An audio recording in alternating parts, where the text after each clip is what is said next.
যুক্তরাষ্ট্রের president Donald Trump বৃহস্পতিবার আবারও পাকিস্তান ও ভারতের মধ্যে কাশ্মীর সংকট নিরসনে মধ্যস্থতার প্রস্তাব দিয়েছেন। এর মাত্র একদিন আগে দেশটির পররাষ্ট্র মন্ত্রণালয় একই ধরনের মন্তব্য করে। এর আগে গত মাসে কয়েক দশকের মধ্যে সবচেয়ে তীব্র সামরিক সংঘাতের পর দুই পারমাণবিক শক্তিধর দেশের মধ্যে যুদ্ধবিরতিতে মধ্যস্থতা করার পর ট্রাম্প কাশ্মীর সমস্যা সমাধানের প্রস্তাব দিয়েছিলেন। শান্তি অর্জনের জন্য দেশটির নেতাদের প্রশংসা করে এক বার্তায় তিনি মন্তব্য করেছিলেন, আমি আপনাদের উভয়ের সাথে কাজ করব, দেখতে হবে হাজার বছর পর কাশ্মীরের বিষয়ে কোনো সমাধানে পৌঁছানো যায় কিনা। ট্রাম্পের প্রস্তাবের পরিপ্রেক্ষিতে আমেরিকা কি পদক্ষেপ নেওয়ার পরিকল্পনা করছে সে সম্পর্কে এক প্রশ্নের জবাবে পররাষ্ট্র দপ্তরের মুখপাত্র ট্যামি ব্রুস উল্লেখ করেছেন, ট্রাম্পই একমাত্র ব্যক্তি যিনি এমন কিছু মানুষকে আলোচনার টেবিলে এনেছেন যা আগে কেউ ভাবতেও পারেনি। তিনি আশাবাদী কাশ্মীর সমস্যাও সমাধান হতে পারে। বৃহস্পতিবার একটি বিল স্বাক্ষর অনুষ্ঠানের পর এ ব্যাপারে প্রশ্ন করা হলে যুক্তরাষ্ট্রের প্রেসিডেন্ট বলেন, তিনি পাকিস্তান ও ভারতের মধ্যে যুদ্ধ বন্ধ করেছেন। তিনি আরও বলেন, তারা পারমাণবিক যুদ্ধে যেতে যাচ্ছিল এবং আমি তা বন্ধ করেছি। আমি দুই নেতাকে ফোন করেছি এবং কথা বলেছি, বাণিজ্যের কথা বলেছি। আমি বলেছিলাম যুদ্ধে গেলে আমাদের সাথে বাণিজ্য হবে না। তারা দুজনেই বিষয়টি বুঝতে পেরেছিলেন। তারা যুদ্ধ থামিয়ে দিয়েছেন। আমি ফোন কল এবং বাণিজ্যের মাধ্যমে সেই যুদ্ধ বন্ধ করেছি। তিনি আরো বলেন, ভারত ওয়াশিংটনে একটি বাণিজ্য চুক্তি নিয়ে আলোচনা করছে এবং একটি পাকিস্তানি প্রতিনিধি দল আমার মনে হয় আগামী সপ্তাহে আসবে। অন্য এক প্রশ্নের জবাবে ট্রাম্প বলেন, আমরা তাদের একত্রিত করব। আমি জানি ভারত ও পাকিস্তানের মধ্যে কাশ্মীর নিয়ে দীর্ঘদিনের প্রতিদ্বন্দ্বিতা রয়েছে। আমি তাদের বলেছিলাম, আমি যে কোনো সমস্যার সমাধান করতে পারি, আমি তোমাদের মধ্যস্থতাকারী হব।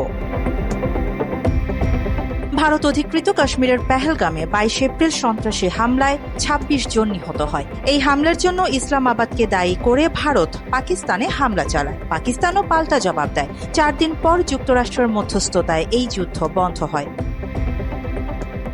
মাত্র 30% টাকায় জমির মালিক হয়ে নতুন বাংলাদেশের গড়ে তোলার স্বপ্ন দেখা বাংলা বসতি।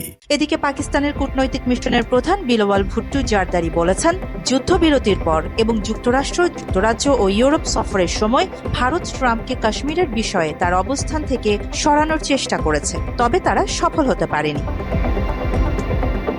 বৃহস্পতিবার ব্রাসেলসে এগমন্ট রয়্যাল ইনস্টিটিউটে ভাষণ দেওয়ার পর সংবাদ মাধ্যমকে বিলওয়াল পানি নিয়ে ভারতীয় আগ্রাসন তুলে ধরেন। তিনি আরও বলেন, আমরা ইউরোপ ভ্রমণ সম্পন্ন করেছি যেখানে আমরা পাকিস্তানের শান্তির বার্তা ছড়িয়ে দেওয়ার জন্য সংসদ সদস্য এবং থিঙ্ক ট্যাঙ্কদের সাথে আলোচনা করেছি।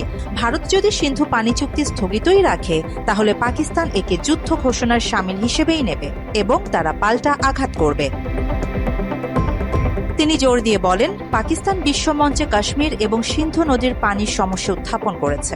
সন্ত্রাসবাদের অজুহাতে ভারত পাকিস্তানের উপর আক্রমণ করছে। অন্যদিকে আন্তর্জাতিক পর্যায়ে কাশ্মীর ও সিন্ধু পানি উভয় বিষয়ই উত্থাপন করেছি এবং অত্যন্ত ইতিবাচক সাড়া পেয়েছি। যুক্তরাষ্ট্র ও জাতিসংঘ থেকে চমৎকার সাড়া পাওয়া গেছে উল্লেখ করে তিনি বলেন, এটি একটি বড় জয়। ভারত এই বিষয়গুলোতে ট্রাম্পের অবস্থানকে ক্রমাগত প্রভাবিত করার চেষ্টা করেছে, কিন্তু ট্রাম্প দমে যাননি। শান্তির পক্ষে দৃঢ়ভাবে দাঁড়ানোর জন্য আমরা তার প্রতি কৃতজ্ঞ। পিপিপি চেয়ারম্যান কাশ্মীর সমস্যার সমাধানে পাকিস্তানের কূটনৈতিক প্রচেষ্টা অব্যাহত রাখার গুরুত্বের উপর জোর দেন, যা তিনি উল্লেখ করেন যে এই অঞ্চলের সংঘাতের মূল কারণ। এদিকে ব্রাসেলসে ইউরোপীয় পার্লামেন্টের আন্তর্জাতিক বাণিজ্য কমিটির চেয়ারম্যান বার্ন্ট ল্যাঙ্গের সাথে বৈঠকের পর গণমাধ্যমের সাথে কথা বলার সময় বিলওয়াল দীর্ঘস্থায়ী এই সংঘাত মোকাবেলায় সংলাপের গুরুত্ব তুলে ধরেন। আরিবা জাহান, বাংলা এডিশন।